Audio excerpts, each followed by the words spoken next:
Manger 3 produits laitiers par jour, c'est pas bon, C'est pas gentil. et en plus ça te ramollit. Les produits laitiers sont nos amis pour la vie.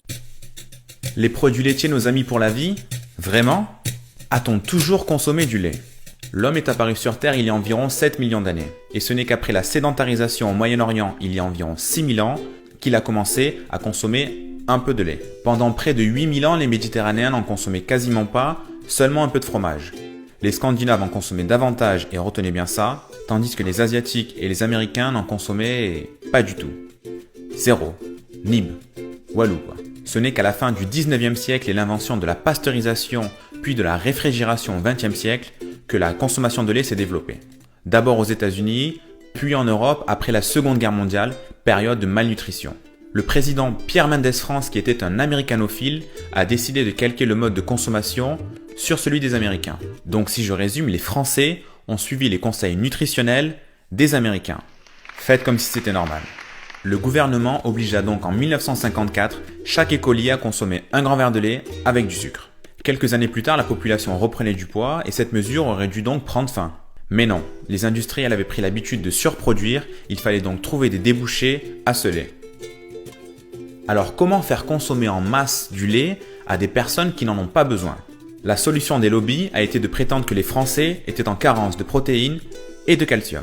L'industrie laitière française, qui est la deuxième industrie laitière mondiale après les États-Unis, a donc commencé à faire de la propagande pour le lait. Il faut savoir que cette industrie emploie 180 000 personnes en France, qu'elle représente 20% du chiffre d'affaires industriel français et surtout qu'elle investit 500 millions d'euros chaque année en publicité. C'est donc avec tout son argent que l'industrie laitière a commencé à matraquer les Français avec des publicités mensongères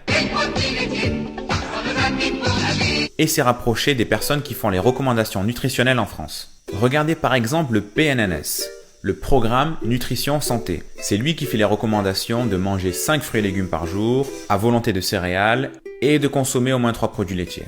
Le problème est qu'il n'y a aucune étude scientifique qui mène à cette conclusion. Alors la question est pourquoi le PNNS conseille-t-il de manger au moins 3 produits laitiers par jour? Serait-ce parce que le directeur du PNNS collaborait avec Candia? Ou que d'autres membres du PNNS travaillaient avec l'industrie laitière? Difficile à dire. Regardons les faits.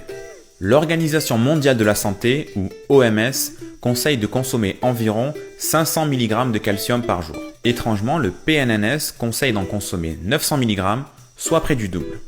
Bizarre. Les Français auraient-ils plus de carence en calcium que le reste du monde? Non, sauf qu'à minoritaire, les Français n'ont pas de carence en calcium. Alors il y a certes du calcium dans le lait, mais il y en a littéralement partout, comme dans les épinards, les brocolis ou encore l'eau minérale. En fait, avec des eaux minérales calciques, on peut couvrir la totalité de nos apports journaliers. Autre mensonge, l'ostéoporose. Le lait aide-t-il contre l'ostéoporose? L'industrie laitière a fait croire que le lait aidait à renforcer le capital osseux pour lutter contre les fractures et l'ostéoporose. Or, les pays qui consomment le plus de lait, comme les pays scandinaves, le Canada ou encore les États-Unis, sont les pays qui ont le plus d'ostéoporose, caractérisée par les fractures du bassin.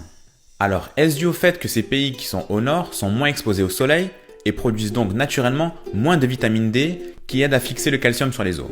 Ben non, car le taux de fracture et d'ostéoporose est aussi élevé en Australie qui a les mêmes habitudes alimentaires que les pays précédemment cités. Si le lait aidait l'adulte à lutter contre l'ostéoporose, on aurait constaté une baisse de ses effets depuis la consommation de masse. C'est le contraire qui s'est produit et cette maladie progresse de 4% chaque année. Théorie scientifique. L'os est un organe vivant. C'est-à-dire que certaines cellules sont détruites et que d'autres les remplacent.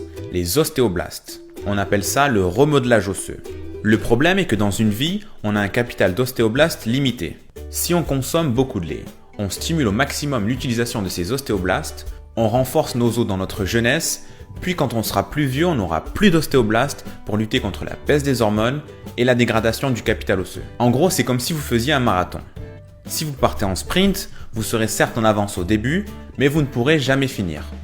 Et bien là c'est pareil, si vous consommez beaucoup de lait, vous avez des gros os à 20 ans, puis des problèmes à 50 ou 60.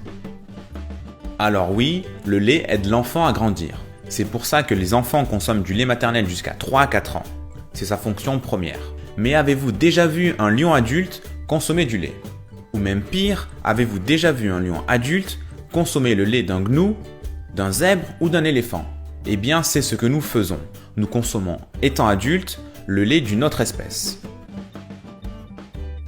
Si on ajoute à cela le fait que 75% de la population est intolérante au lactose, que le lait est un facteur aggravant dans les maladies telles que l'ostéoporose ou encore certains cancers, que les vaches sont maltraitées et que l'impact écologique est très négatif, on se rend compte qu'il y a beaucoup de problèmes liés au lait. Alors bien sûr, changer totalement son alimentation peut paraître compliqué, mais pour le bien-être animal, l'environnement, vos os, votre santé et donc vous-même, il serait mieux de limiter les produits laitiers au maximum.